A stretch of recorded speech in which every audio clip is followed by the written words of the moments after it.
When my husband rolled over at 3:14 a.m., looked me dead in the eye as a contraction tore through me, and asked if I was pulling a Sophia, referencing the cruel prank my sister played just 2 weeks before, I didn't scream. I just smiled. While he mumbled about me being overly dramatic, I silently picked up my phone. With 3 taps, I booked my own ride to the hospital, and with 2 more, I transferred every penny of our $57,400 joint savings into a private account he didn't know existed.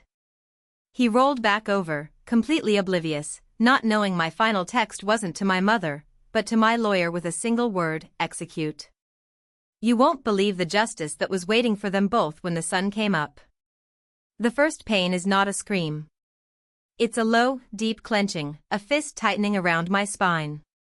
It's 3:14 a.m. The numbers on the digital clock glow a placid red, a stark contrast to the sudden, violent riot in my own body. I lie perfectly still in the dark, my hand instinctively covering the hard, taut dome of my belly. I count. I breathe. This isn't the gentle, practiced tightening of Braxton Hicks, the little rehearsals my body has been performing for weeks. This is the curtain rising on the main event. It's a primal, grounding, terrifying sensation.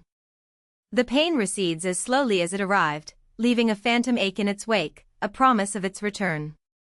This is it. Mark, I whisper, my voice a dry rasp. I shake his shoulder, a gentle nudge at first, then more insistent. Mark, wake up. It's time. He groans, a thick, sleep-congested sound, and rolls over, blinking at me through the gloom.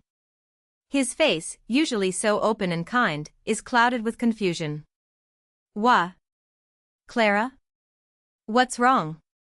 The baby, I say, trying to keep my voice even, trying to project a calm I do not feel.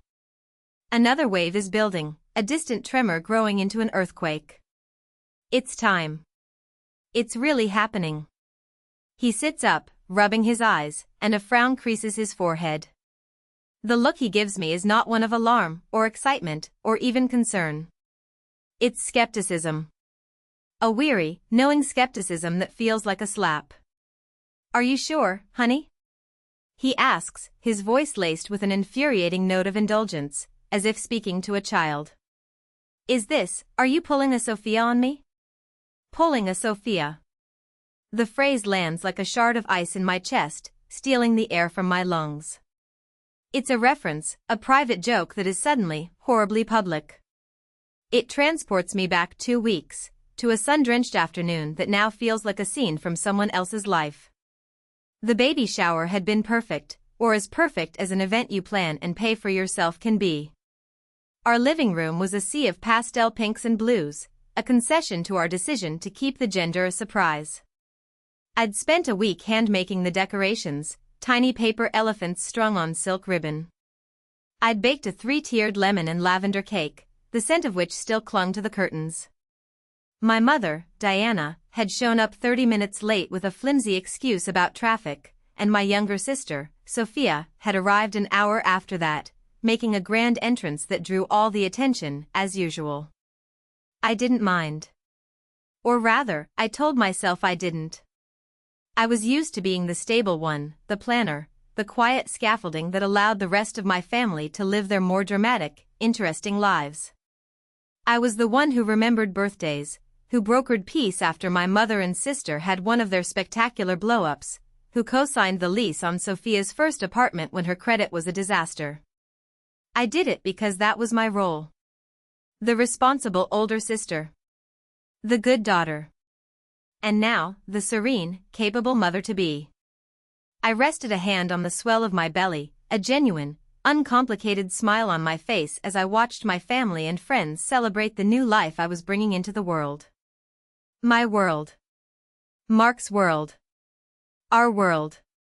Sophia was holding court by the gift table, regaling a rapt audience with a story about a disastrous Tinder date. She was radiant, her laughter echoing through the room. She caught my eye and gave me a theatrical wink. Then, suddenly, her performance took a sharp, unexpected turn. Her eyes went wide. She let out a sharp cry, doubling over and clutching her own, very flat, non-pregnant stomach. Oh. Oh, my God, she gasped, her voice tight with mock panic. The baby. I think it's coming. For a heart-stopping second, a blanket of silence fell over the 30-odd people in my living room. My great-aunt Carol dropped her fork. My mother, Diana, rushed to Sophia's side, her face a mask of genuine alarm. Sophia. What is it? Are you okay? Mark, my dependable, level-headed Mark, fumbled for his phone, his thumb hovering over the emergency call button. I felt my own blood run cold, a ridiculous, primal fear gripping me even as my logical brain tried to catch up. Just as the chaos reached its crescendo, Sophia straightened up. A triumphant, wicked grin split her face, and she burst into peals of laughter. Gotcha, she shrieked, pointing at the stunned faces around her. Oh, you should see yourselves. Priceless. A wave of nervous, relieved laughter rippled through the room. People shook their heads, smiling at Sophia's audacity. Oh, Sophia, you're terrible. Someone shouted affectionately. My mother hugged her, laughing too. You little devil, she said, her relief palpable. You nearly gave your poor mother a heart attack. But I wasn't laughing. A knot of ice was forming in my stomach, a cold, hard anger that surprised me with its intensity.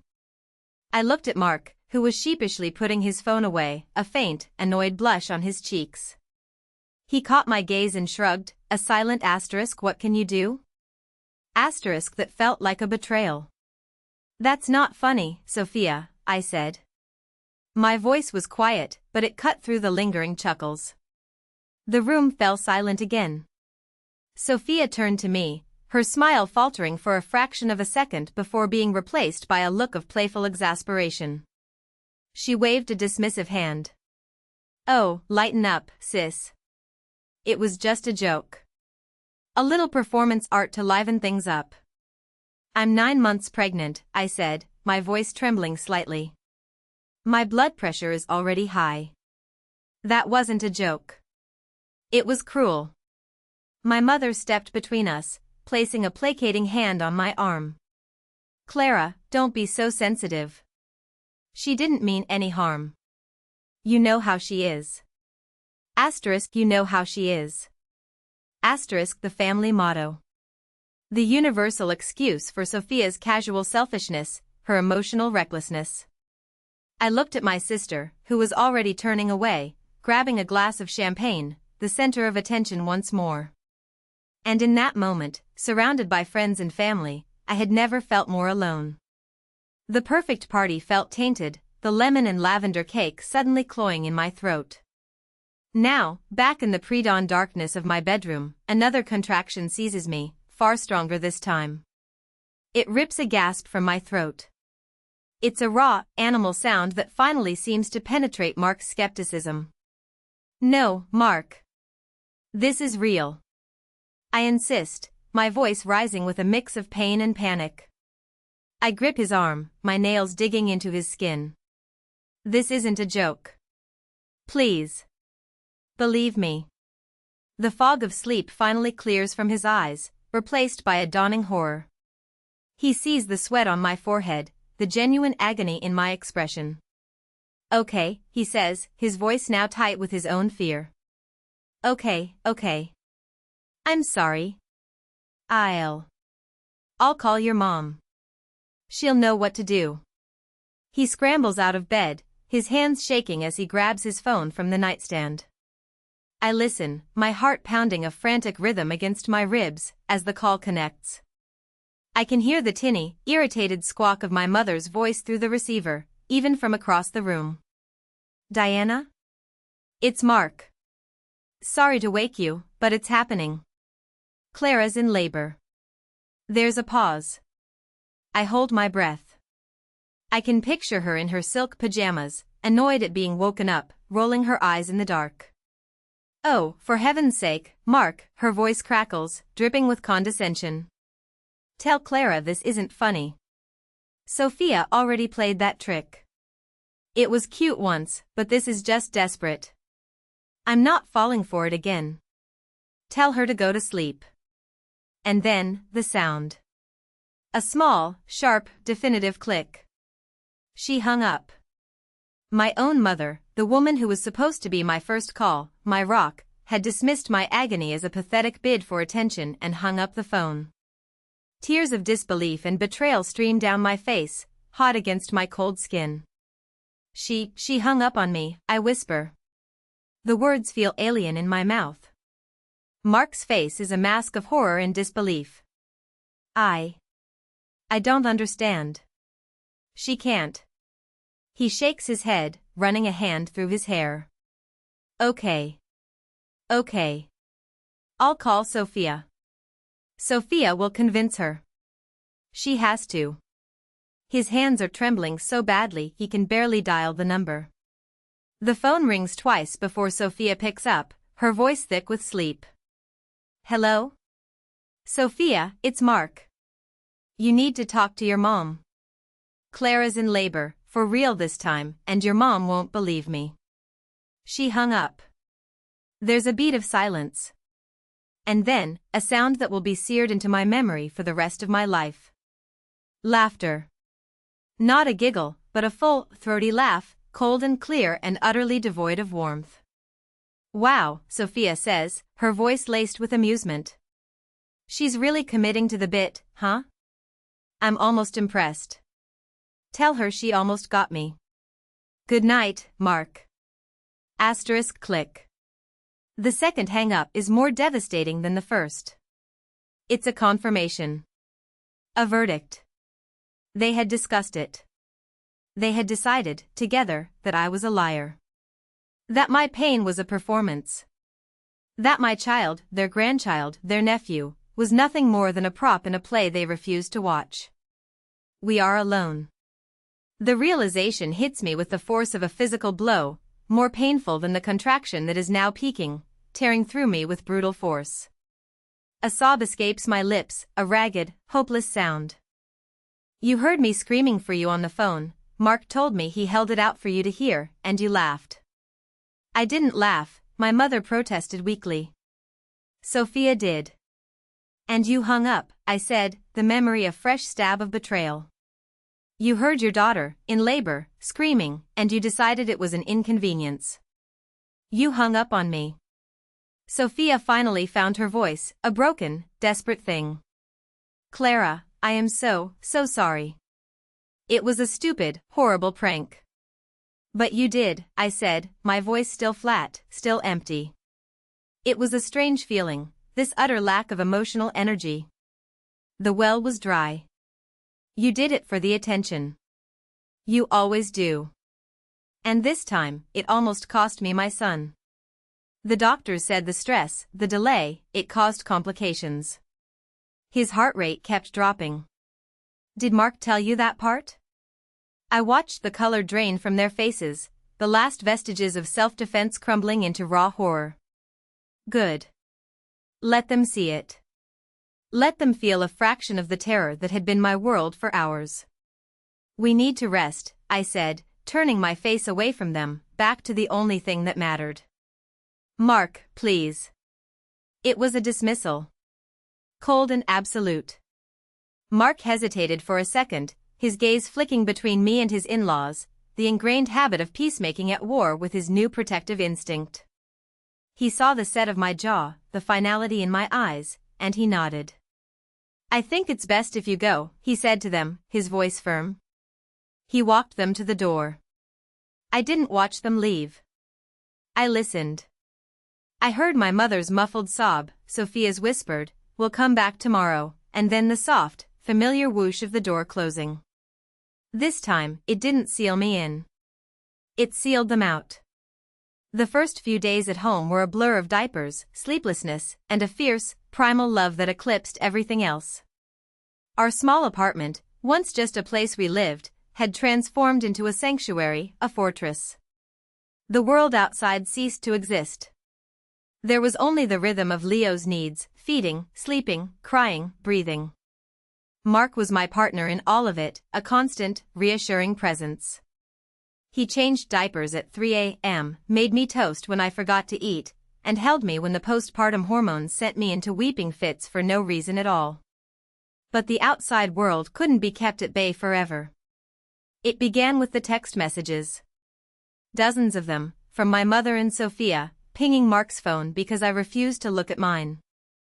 Asterisk, how is he? Can we see him?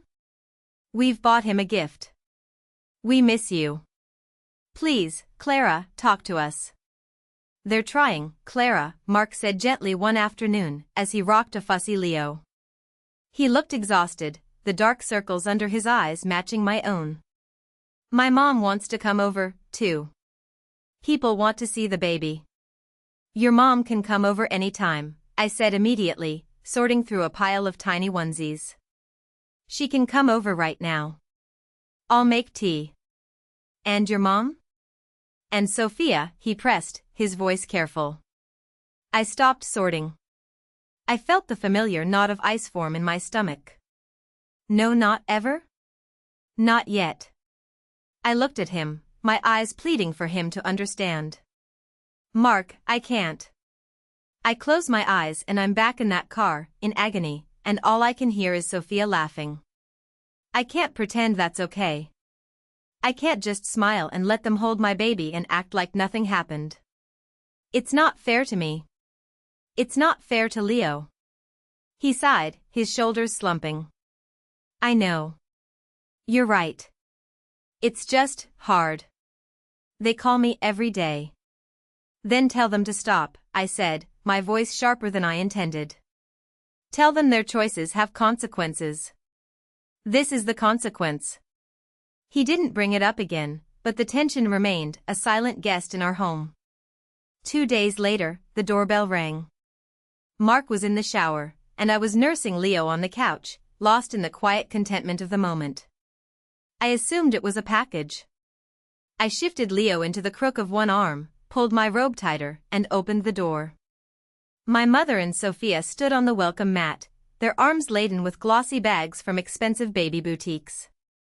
They were dressed immaculately, their hair and makeup perfect, as if they were attending a luncheon, not visiting the scene of their greatest failure. Surprise, my mother chirped, her smile brittle. We didn't want to bother you, but we just couldn't stay away any longer. We had to see our grandbaby. She used the word "our" like a weapon, a claim of ownership.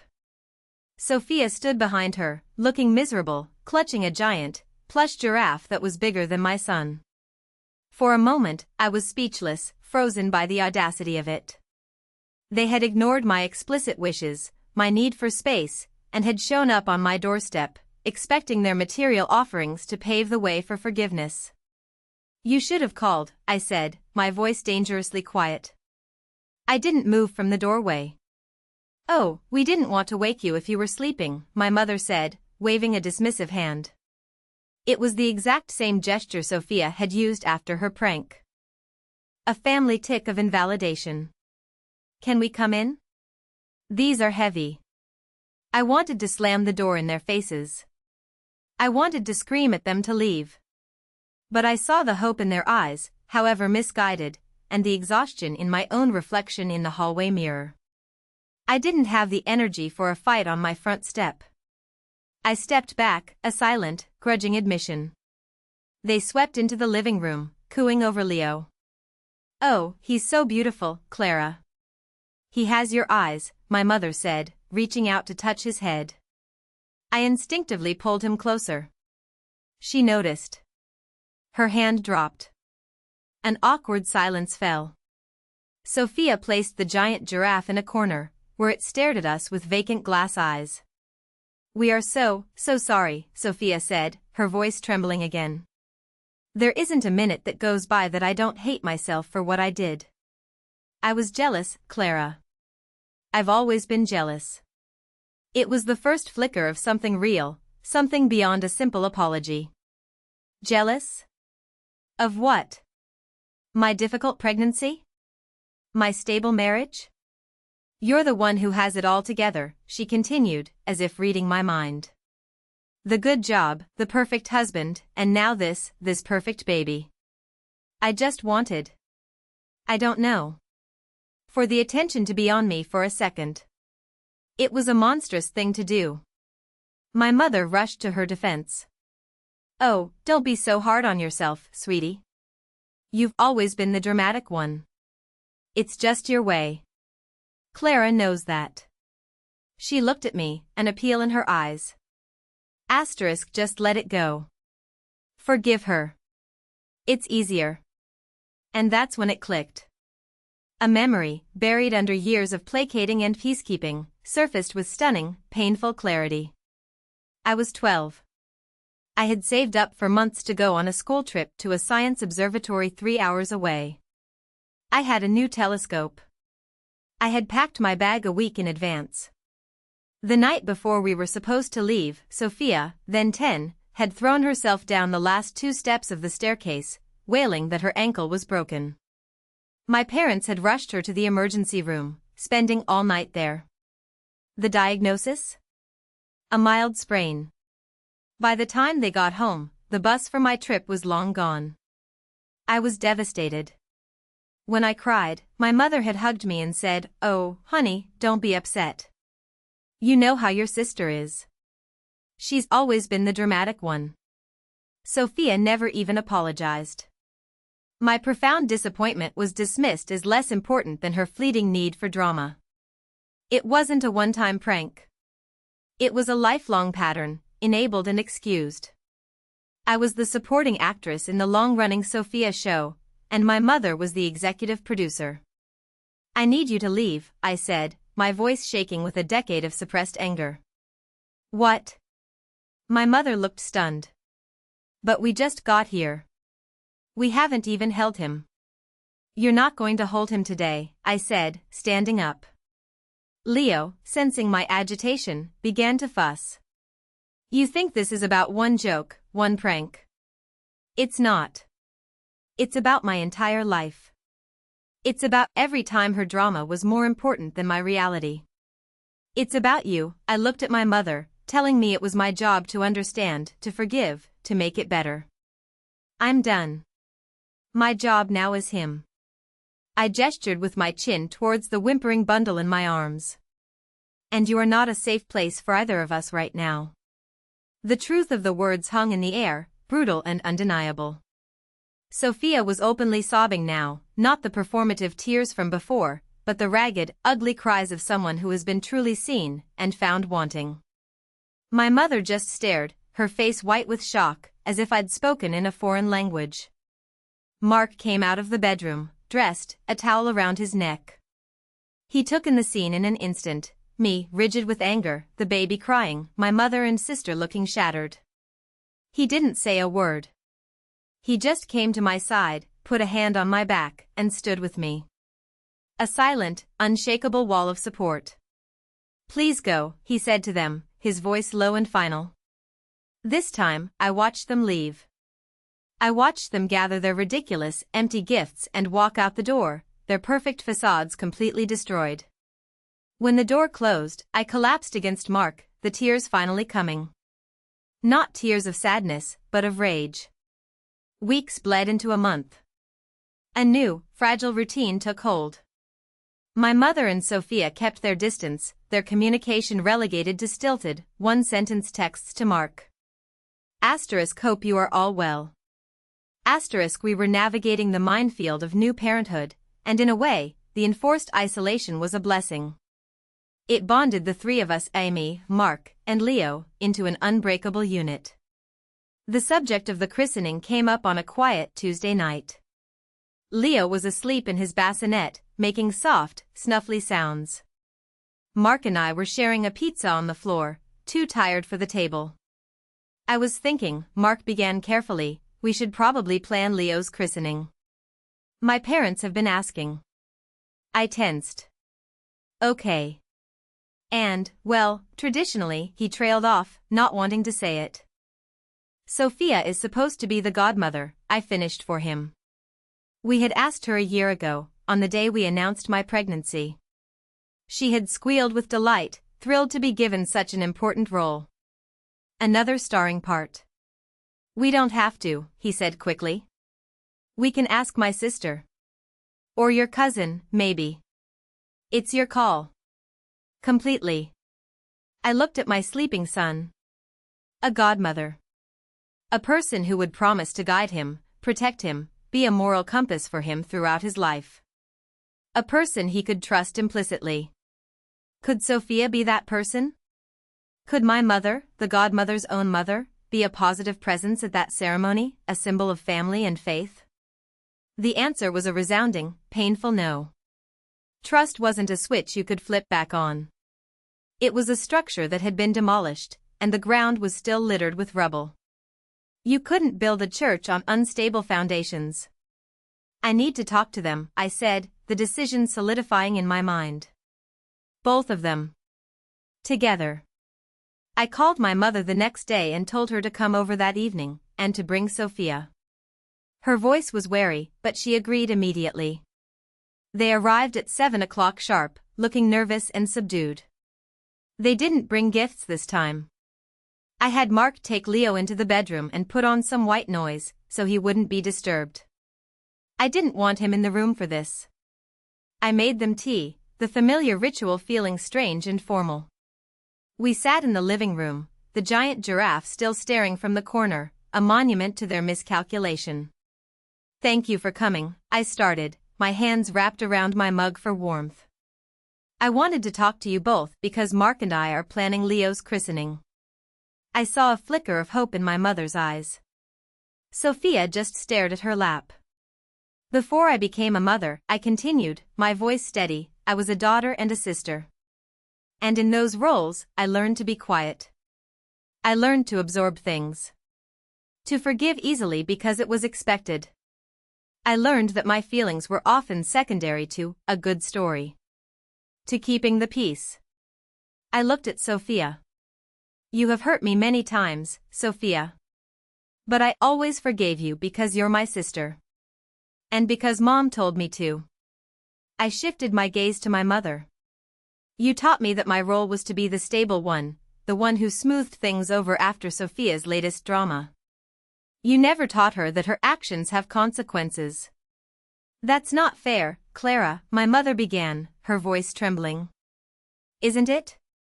I countered. The observatory trip. The time you borrowed my car and crashed it, then lied and said I did it. The money you forgot you owed me. The list is long, Mom. And every single time, I was told to let it go. To be the bigger person. The prank was just the loudest, most dangerous version of the same old story. Only this time, the stakes weren't a field trip. It was my son's life. Silence. Thick, heavy, and full of unspoken truths. So, things are going to be different now, I said, taking a deep breath. This was it. The line being drawn, not in sand, but in concrete. You are welcome at Leo's christening.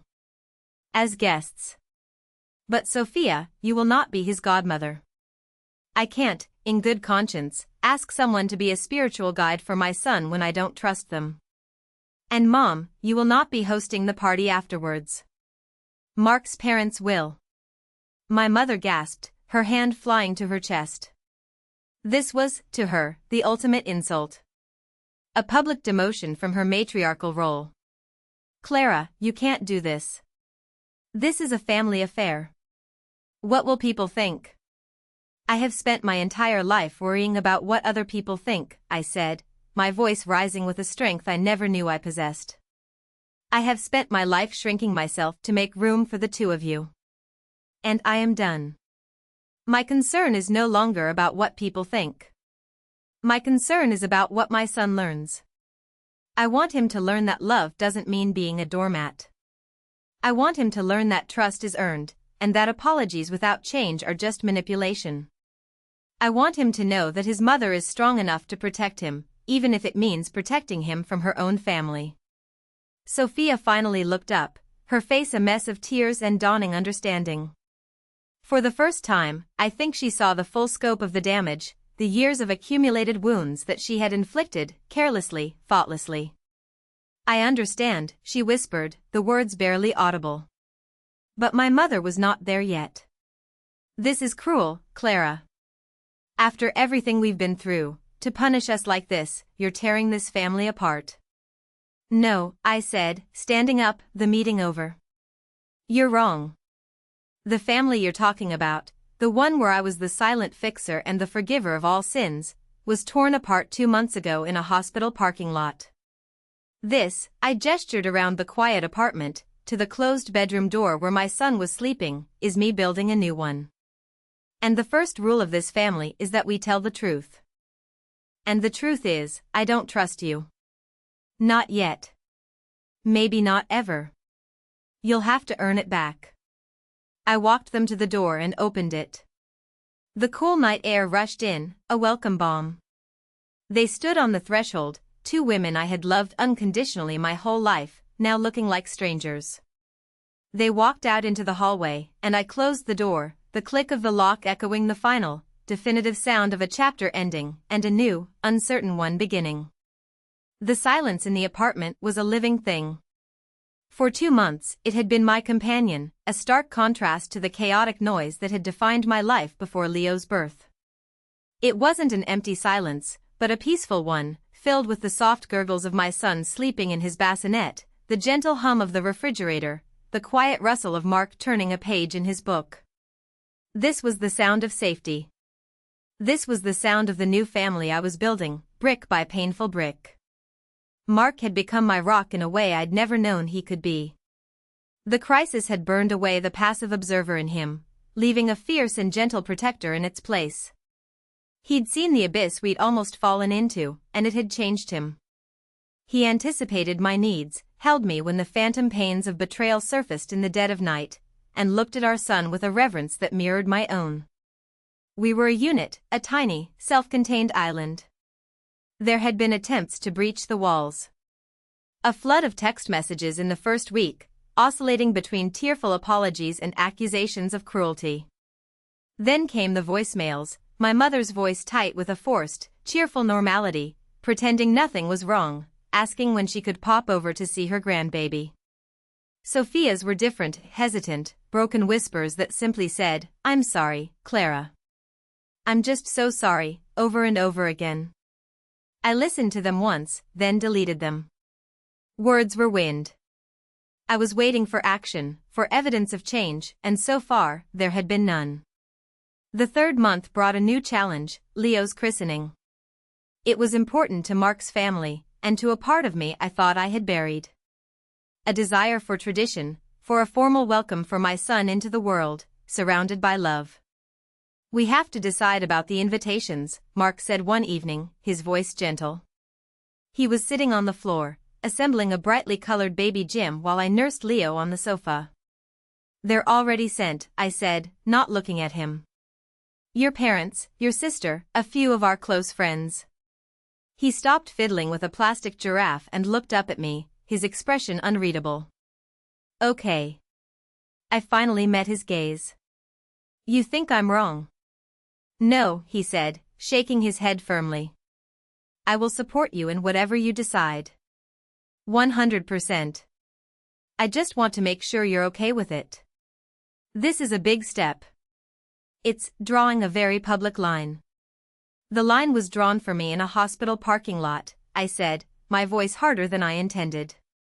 Leo stirred in my arms, and I softened my tone, stroking his downy hair. "Mark, this day is for him. It's about surrounding him with sincere love and protection.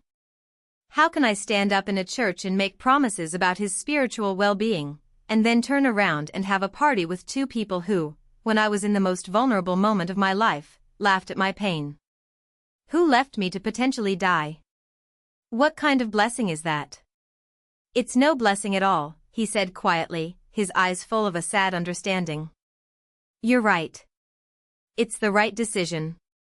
He went back to the baby Jim, the click of the plastic pieces a definitive sound, echoing the lock on my apartment door. The day of the christening dawned bright and clear, a perfect autumn morning. The air was crisp, the sunlight golden.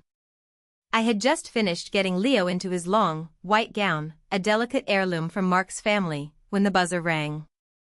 Not the intercom from downstairs, but the buzzer on our apartment door. Sharp, insistent. Mark and I exchanged a look.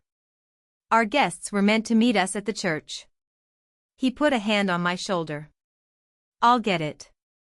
I heard the murmur of voices from the hallway, then my mother's, rising in pitch. This is ridiculous, Mark. We are his grandmothers. We have a right to be here. You don't have a right to be anywhere you weren't invited, Diane. Mark's voice was low and steady, a wall of calm she was trying to breach. I took a deep breath, handed the baby to Mark, and walked to the door. My mother stood there, her face a mask of indignation, dressed in her Sunday best. Beside her, Sophia looked pale and lost, clutching a large, clumsily wrapped gift. She wouldn't meet my eyes. Clara, thank goodness, my mother said, trying to push past Mark. Tell your husband to let us in. We're going to be late for the church. You're not going to the church, I said. My voice was quiet, but it stopped her cold. You weren't invited. This is a family occasion, she hissed, her eyes flashing. You can't do this. You can't cut us out. What will people say? What will Mark's parents think of us, of this family? I have to be honest, Diane, I said, my gaze unwavering. I stopped caring what people think 2 months ago. I care about what he thinks. I nodded towards Leo, who was now fussing in Mark's arms. I care about him growing up feeling safe. I care about him being surrounded by people who are trustworthy and kind. The family you're talking about, the one that's concerned with appearances and what people will say, that family failed me. It almost got my son and me killed. So no, you are not welcome at his christening. Tears of rage and frustration welled in my mother's eyes. You are a cruel, unforgiving child. After all I've done for you. I was a good mother to you. Were you? I asked, the question hanging in the air, heavy and sharp. Were you a good mother when you taught me that my feelings didn't matter as much as Sophia's? When you taught me to be the fixer, the peacemaker, the one who always had to forgive and forget, no matter how deep the wound? Were you a good mother when you hung up the phone on me while I was in labor? She flinched as if struck. The fight seemed to drain out of her, replaced by a raw, wounded look. And then, something unexpected happened. Mom, stop, Sophia said. Her voice was barely a whisper, but it cut through the tension like a knife. My mother turned to her, bewildered. Sophia? Sophia finally looked up, her eyes red-rimmed and full of a sorrow so profound it seemed to age her. She looked directly at me. She's right, she said, her voice gaining a sliver of strength. Mom, just stop talking. You're not listening. You've never listened. She turned back to our mother. This isn't about you. It's not about what people will think. It's about what I did. I did this. I was cruel, and I was stupid, and I broke something. And you, her voice cracked, you let me. You always let me. You laughed at my jokes, you cleaned up my messes, and you never once made me face the consequences of my own actions. You taught me that I could hurt Clara and she would just have to take it, because that's what big sisters do. Well, look at us.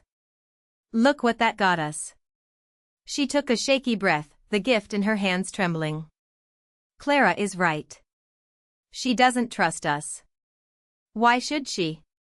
We haven't earned it. We don't deserve to be at that christening. We don't deserve to stand in that church and pretend we're a perfect, happy family when we are this broken. And it's my fault. It started with me. My mother stared at her, speechless. The entire foundation of her world, the carefully constructed narrative where she was the matriarch of a close-knit family, where Sophia was the charming free spirit and I was the steady, reliable one, was crumbling at her feet, dismantled by her own favored daughter.